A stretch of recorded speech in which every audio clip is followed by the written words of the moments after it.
மாமலரால் நோக்குண்டாம் மேனி நுணங்காது பூக்கொண்டு துப்பாத்து திருமேனி தும்பிக்கையான் பாதம் தப்பாமல் சார்வார் தமக்கு. இந்த வீடியோவில் நம்ம பார்க்கக்கூடிய விஷயம் அப்படிங்கிறது மே மாதத்துக்கான பலன்கள். இந்த மே மாதம் அப்படிங்கிறது ஆங்கில மாதம். மே மாதம் அப்படிங்கிறது சித்திரையினுடைய 18ஆம் தேதியிலிருந்து ஜூலை மாதம் தொடக்கம் வரைக்கும், அதாவது சித்திரை வைகாசி 17ஆம் தேதி வரைக்கும் இருக்குது. மொத்தம் 30 நாள் இருக்குது இந்த மே மாதம் அப்படிங்கிறது. இந்த 30 நாளுக்குமான பலன்கள் அப்படிங்கிறது என்ன, 12 ராசிக்கும் அப்படிங்கிறத நம்ம பார்க்குறோம். முதல்ல இந்த சித்திரையினுடைய விசேஷங்கள் என்ன அப்படிங்கிறத பார்ப்போம். சித்திரை மாதம் அப்படிங்கிறது சித்ரா பௌர்ணமி அப்படிங்கிறது ரொம்ப தவிர்க்க முடியாத ஒரு விஷயம். சித்ரா பௌர்ணமி அப்படிங்கிறது சித்திரை 17 அன்று வருது. சித்திரை 17 அப்படின்னு எடுத்துக்கிட்டிங்கன்னா சித்திரை 18 வரைக்குமே பௌர்ணமி இருக்கும். சித்திரை 18 தான் மே மாதத்தினுடைய முதல் நாள். அப்போ இந்த மே மாதம் தொடங்கிறது சித்ரா பௌர்ணமியில் தான் தொடங்குது. ஸோ இந்த மே மாதம் மிகுந்த சிறப்பு வாய்ந்த மாதம் அப்படிங்கிறத நம்ம தெரிஞ்சுக்கணும். இந்த மாதத்தினுடைய கிரக நிலைகள் அப்படிங்கிறது ரொம்ப ரொம்ப ரொம்ப விசேஷமாக இருக்குது. என்ன விசேஷமாக இருக்குது அப்படின்னு கேட்டிங்கன்னா, மேஷத்தில் வழக்கம் போல் எல்லா சித்திரை மாதத்திலும் சூரியன் உச்சமாக தான் இருப்பார். ஆனால் இந்த வருடம் மட்டும் செவ்வாய் ஆட்சி பலம் கொண்டு அதே வீட்டில் இருக்கார். அதே மாதிரி ரிஷபத்தில் புதனும் சுக்கிரனும் 2 நட்பு கிரகங்களும் இணைஞ்சு ஒரு அற்புதமான ஒரு நிலையில், சிம்மத்தில் கேது, அடுத்த நிலையில் பார்த்திங்கன்னா மிதுனத்தில் குரு, அவர் வந்து இந்த மாதத்தில் கடகத்தை நோக்கி பயணிப்பார். அதே மாதிரி கும்பத்தில் ராகு, மீனத்தில் சனி. இந்த மாதிரியான விசேஷம் கொண்ட ஒரு கிரக அமைப்புகள் இந்த மே மாதத்தில் அமைஞ்சிருக்குது அப்படிங்கிறது 12 ராசிக்குமே ரொம்ப ரொம்ப ரொம்ப சிறப்பான பலன்களை கொடுக்க இருக்குது. என்ன அப்படின்னு கேட்டிங்கன்னா, 2 சுப கிரகங்கள் அதாவது ஒரு சுப ராசியில், ரிஷபம் அப்படின்றது விசேஷமான ராசி, அங்கே புதனும் சுக்கிரனும் இணைஞ்ச மாதிரி ஒரு மாதம் பிறக்குது அப்படின்னாலே அது விசேஷம்தான். சரி, என்ன மாதிரியான நல்ல பலன்கள் நடக்கும் அப்படிங்கிறத நம்ம பார்ப்போம். இந்த சித்ரா பௌர்ணமியினுடைய விசேஷங்கள் என்ன அப்படின்னு பார்த்தீங்கன்னா, சித்ரா பௌர்ணமி அன்னைக்கு தான் சித்திரகுப்தனுடைய வழிபாடு நடக்கும். சித்திரகுப்தன் அப்படிங்கிறது யாருன்னு கேட்டிங்கன்னா, யமனுடைய அதாவது அசிஸ்டன்ட். இவர் தான் பாவ புண்ணிய கர்மா கணக்குகளை கையில் வச்சக்கூடியவர். ஸோ இவர் வழிபடக்கூடிய நாள் தான் சித்ரா பௌர்ணமி. அது மட்டும் இல்லாது ஒவ்வொரு குடும்பத்திலையும் அந்த குடும்பத்தினுடைய கன்னி தெய்வங்களை வழிபாடு பண்ணக்கூடிய மாதம்தான் சித்ரா பௌர்ணமி. சித்ரா பௌர்ணமி என்று விசேஷமாக அவங்கவுங்க குடும்பத்தில் கன்னி தெய்வங்களை எடுத்து வழிபாடு பண்ணுவாங்க. நம்ம வேணால் கன்னி தெய்வங்களுடைய வழிபாடு எப்படி அப்படிங்கிறத ஒரு தனி வீடியோவை கூட கொடுப்போம். ஸோ கன்னி தெய்வ வழிபாடு அப்படிங்கிறது ரொம்ப விசேஷமானதும் கூட, முக்கியத்துவம் வாய்ந்ததும் கூட. இதில் சித்திரகுப்தனுடைய வழிபாடு ரொம்ப ஒரு அவசியமான விஷயம். அதே மாதிரி திருவண்ணாமலை கிரிவலம், அவரவருடைய குலதெய்வ வழிபாடு.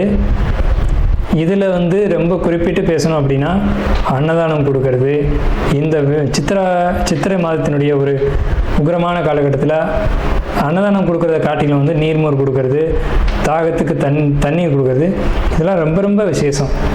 ஸோ அவங்க வயிறு குளிர்றது போல், மனம் குளிர்வது போல் உங்களுக்கு வந்து கர்மா வந்து தீர்க்கப்படும் அப்படிங்கிறது முக்கியமான விசேஷம்.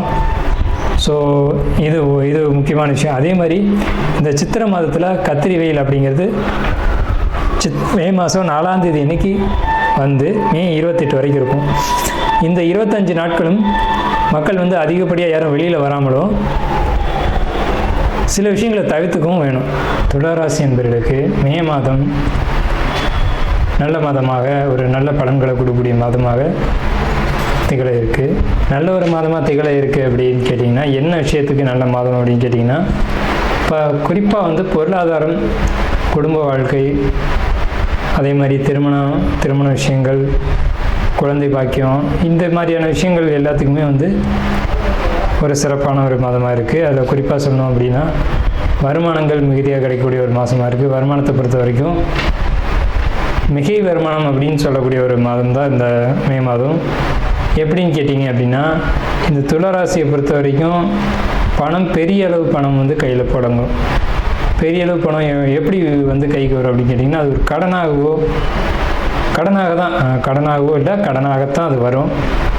கடனாக வரும் பட்சத்தில் அது உங்களுடைய வாழ்க்கைக்கு தேவையான திருமணம், குடும்பம், சுப செலவுகளை நீங்கள் பூர்த்தி செய்து கொள்ளக்கூடிய ஒரு விஷயத்துக்காக நீங்கள் வந்துட்டு கடன் வாங்கக்கூடிய ஒரு மாதமாக அது இருக்கும்.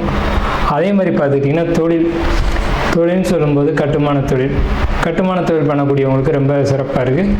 கட்டுமான தொழில் பண்ணக்கூடியவங்க ஒரு பெரிய முயற்சிகள் எடுத்து அந்த பெரிய முயற்சிகளுக்கான முதலீடுகளை இந்த டைமில் பண்ணலாம். மே மாதத்தில் அதற்கான ஒரு கடன் ஒரு அமைப்பை ஏற்படுத்திக்கிறதும் இந்த மாதத்தில் நடக்கும். கடன் மட்டும் இல்லாமல் கடன் ஒரு சுபவிரயமான கடனாக இருக்கக்கூடிய ஒரு காலகட்டமாக இது இருக்குது. அதே மாதிரி உங்களுக்கு சமுதாயத்தில் ஒரு மதிப்பு மரியாதைகள் கூடக்கூடிய ஒரு காலகட்டம். லாபங்கள் கிடைக்கும். சில சட்ட சிக்கல்களை நீங்கள் சந்திக்க வேண்டியிருக்கும். எதை செய்யும் போதும் நீங்கள் சட்ட ரீதியான ஒரு வகையில் போகிறது அப்படிங்கிறது சிறப்பு. அதே மாதிரி வெளிநாடு முயற்சிகள் அப்படின்றது உங்களுக்கு இந்த மே மாதத்தில் ஏற்பட தான் செய்யும். இந்த வெளிநாட்டு முயற்சிகளை நீங்கள் மூவ் பண்ணீங்க அப்படின்னு சொன்னீங்க அப்படின்னா அது ஒரு வெற்றியை ஈட்டு தரும். ஸோ நீங்கள் வெளிநாட்டு முயற்சிகள் தாராளமாக நீங்கள் அதில் ஈடுபடலாம். உங்களுக்கு வெளிநாடு அப்படின்ற ஒரு விஷயம் வெற்றியை கொடுக்கும். இந்த மே மாதத்தில் மனசுக்கு பிடித்த விஷயங்கள், சந்தோஷமான விஷயங்கள், படிப்பு, கல்வி போன்ற விஷயங்கள் இதெல்லாம் உங்களுக்கு சாதகமாக அமையுது அப்படின்ற பட்சத்துலேயும், ரெண்டாவது உங்களுடைய முயற்சிகள் எல்லாமே வெற்றி அடையுது, தொட்டது எல்லாம் சக்ஸஸ் ஆகுது அப்படின்ற ஒரு காலகட்டம் இந்த மே மாத காலகட்டம் தான். மனசுக்குள்ளே ஒரு இதமான ஒரு சூழ்நிலை காணப்படும் மே மாதத்தில். அதே மாதிரி பார்த்துக்கிட்டிங்கன்னா உங்களுக்கு அயன சயன போகங்கள் அப்படிங்கிறது ரொம்ப சிறப்பாக இருக்கும். திடீர் அதிர்ஷ்டங்கள், லாட்ரி டிக்கெட்டு அந்த மாதிரியான விஷயங்கள், கொடுத்த பணம் திரும்பி வர்றது, அதிர்ஷ்டமான ஒரு வாய்ப்புகள் கிடைக்கிறது, திடீர்னு ஒரு பெரிய ப்ரமோஷன் கிடைக்கிறது, இந்த மாதிரியான விஷயங்கள் எல்லாமே உங்களுக்கு இந்த மே மாதத்தில் நிச்சயமான முறையில் கிடைக்கும். நாம் இதுவரைக்கும் பார்த்த ராசி பலன்கள் எல்லாமே பொதுவான ராசி பலன்கள் தான், 12 ராசிக்குமே. அப்போது உங்களுடைய தனிப்பட்ட பிறப்பு ஜாதகம் அப்படிங்கிறது உங்கள் ஜாதகத்தில் தனிப்பட்ட பலன்களை கையில் வச்சுருக்கோம். உங்களுக்கு ஜோதிடம் சம்பந்தமான சந்தேகங்கள் இருந்தாலும் சரி, அல்லது ஜோதிடம் பார்க்கணும் அப்படின்ற எண்ணங்கள் இருந்தாலும் சரி, இல்லை ஜோதிடத்தில் சந்தேகம் இருக்குன்னு நீங்கள் நினச்சாலும் சரி, நம்ம நம்பர் கீழே ஸ்க்ரீனில் தெரியுது. அந்த நம்பருக்கு கான்டாக்ட் பண்ணி நீங்கள் எந்த நேரத்தில் வேணாலும் நம்மக்கிட்ட பேசலாம். இல்லை ஜாதகம் பார்க்கணும் அப்படின்னாலும் நீங்கள் அப்பாயின்மெண்ட் வாங்கிட்டு எப்போ வேணாலும் நம்மளை கான்டாக்ட் பண்ணி ஜாதகம் பார்த்துக்கலாம். நன்றியும் வாழ்த்துக்களும். வாழ்க வளமுடன்.